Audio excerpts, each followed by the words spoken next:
As Chris guides the party through the rugged terrain, his eyes are glued to the ancient, weathered parchment of a treasure map. He doesn't just lead, he narrates every thought with a booming enthusiasm that echoes against the surrounding cliffs. His loud voice carries a mixture of greed and historical fascination. It has been 100 years since the dwarves' treasure dungeon was first created, he proclaims, waving a hand dramatically at the horizon. Treasure hunters have been pondering for a century, wasting their lives trying to crack the secrets of this place. Chris lets out a long, wistful sigh, his mind wandering to a life of luxury. I want to get treasure more easily. I want to get rich by loafing around, he confesses, a shameless grin spreading across his face. He speaks of gold as if it were a birthright he simply hasn't claimed yet. Hearing Chris's gibberish, which seems to drone on without end, Enkrid finally loses his patience. He shifts the weight of his gear and looks at the guide with a sharp, piercing gaze. Quit the sniveling,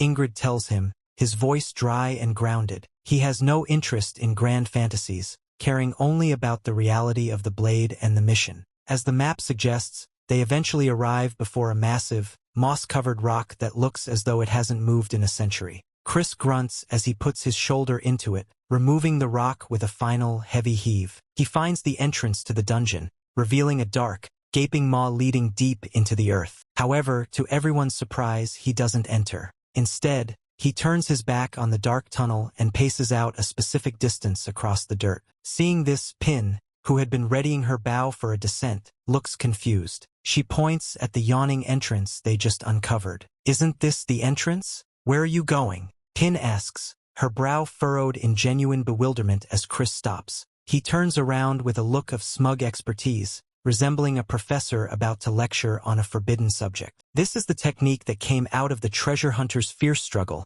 he says, tapping his temple, guessing the treasure room's location based on the entrance and entering from above. Without further explanation, Chris pulls a shovel from his pack and starts digging into the soft earth with frantic energy. He simply wants to bypass traps, convinced that by digging a vertical shaft he can jump straight to the hoard. He believes he can skip the lethal mechanisms designed to protect the dwarven treasure. Seeing Chris rapidly digging while dirt flies in every direction, Enkrid remarks, "That's just a shortcut." It is a blunt observation, devoid of the admiration Chris craves. In turn, Chris stops for a moment to wipe sweat from his brow and asks, "But isn't it convenient?" Observing Chris's mud-stained clothes and ragged breathing, Enkrid tells him it doesn't look convenient at all. Despite the criticism, Chris refuses to stop. Slowly, the afternoon turns into evening as the golden sunlight fades into a deep purple. Eventually, Chris is seen sitting on the ground, panting heavily with trembling muscles. The shortcut has proven to be exhausting work. Since progress is too slow for one person,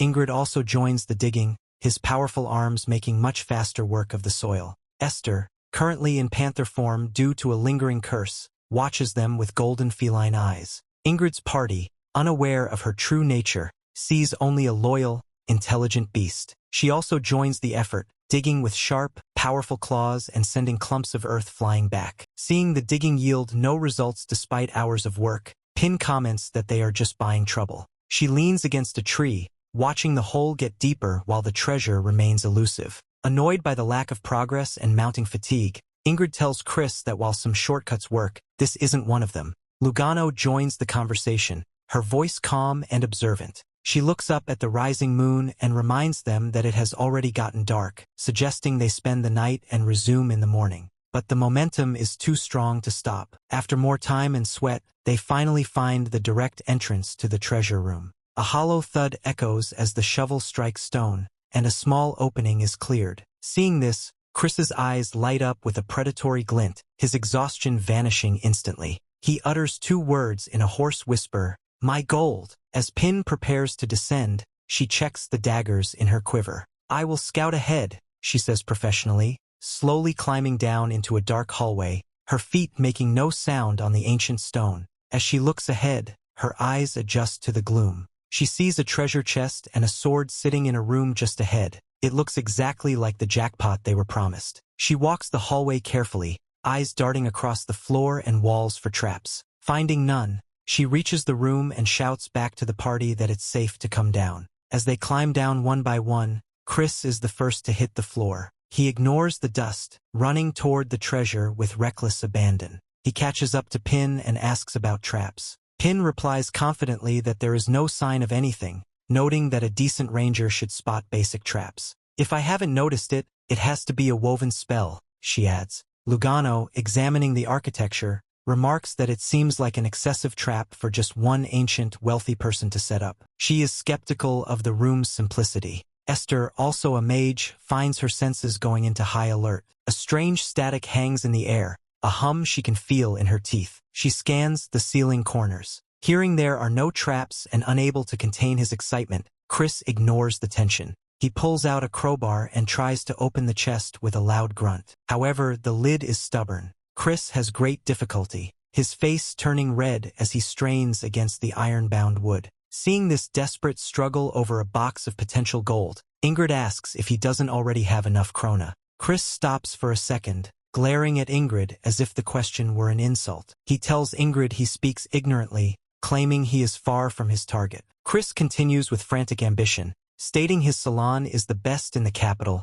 and he aims to open branches across the continent. Enkrid asks with an indifferent look if he is truly that desperate. Chris replies that he is, calling the salon the perfect place to collect krona, which he believes is the only thing that can save a life. To him, money is a shield, not just luxury. While they argue, Esther notices something is wrong. Her animalistic senses are sharper than the humans, detecting the scent of ozone and stagnant power. Looking at the chest, she sees mana shimmering like oil on water. Realizing the chest is spelled, she tries to scream at Chris to get away, but he only hears her sudden, piercing howls. Flinching at the sound so close to his ear, Chris is startled. At the same moment, the chest opens under the pressure of the crowbar, and the spell activates. A shimmering, translucent force field hums with power, trapping them in place. Esther tries to run in the opposite direction, her claws skidding on the stone as she attempts to escape the perimeter. But it is in vain. She is caught in the spell's radius. As the force field closes, it throws her backward with immense force. She yelps as she is tossed through the air,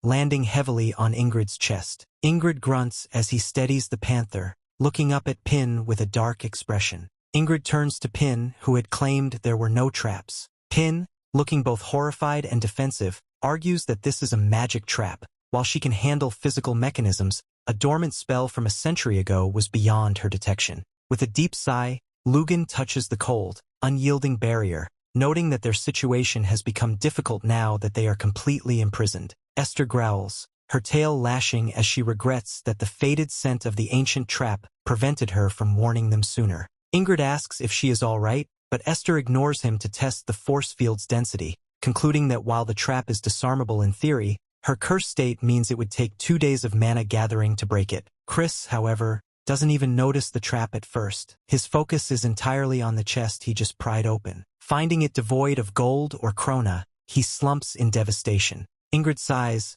unable to believe Chris is mourning money while they are literally imprisoned. Pin notices a yellowed note at the bottom of the chest and reads it aloud. Only those who obtain the treasure can leave. Did he come through the back? I am sorry, but this is the only trap here. Lugan muses that the dwarf must have anticipated someone trying to bypass his traps and set a specific punishment for those using the back shortcut. Pin taunts Chris, saying his attempt to act like an expert was useless. Chris screams in frustration, asking how he can get treasure from an empty box while cursing the dwarf's memory. Enkrid then points to the old sword embedded in a block of concrete. Though its edges are chipped and dull after 100 years, he feels a pulse coming from its core. Chris sneers, calling it junk that isn't the gold he wanted, but eventually accepts it as the only treasure available. As Chris grips the hilt, his consciousness is suddenly transferred to a vast, foggy hallway. A knight in spectral armor appears and raises a blade to strike. Terrified, Chris screams and instinctively lets go of the hilt, falling back onto the empty chest in the physical world, still gasping with phantom terror. When a confused Pin asks what happened, Chris claims a crazy bastard chased him with a sword. Pin grabs the hilt to see for herself and experiences the same fog and silent night. She curses loudly, letting go as her face turns pale. Chris uses her reaction to justify his own fear. Lugan, a C-rank adventurer with more combat experience, steps forward to try. However, because her hand structure as a frog is different, she struggles to grip the hilt, which lacks the ring or pommel typical of her species' weapons. After several attempts, she manages to trigger the vision but is quickly forced back. She informs the party that an evil spirit is attached to the sword. According to the note, they must defeat it to pull the blade and disarm the trap. A trembling Chris asks if they can just ignore the spirit, but Lugan flatly replies that it would split his head open in that mental space before the sword even budged. Enkrid approaches the sword, pondering the danger. He knows that physical force typically fails against spirits unless bolstered by divinity, yet he recalls a previous fight where his sword emitted a strange, unexplained light. Deciding he cannot rely on a power he doesn't control, he wonders how to defeat the entity. He grips the hilt and enters the special space. When the spectral knight attacks with a vertical slash, Enkrid instinctively defends with his own blades. As he blocks the strike, the vibration in his arms leaves him shocked. Contrary to all logic, physical force is actually working on the spirit in this realm.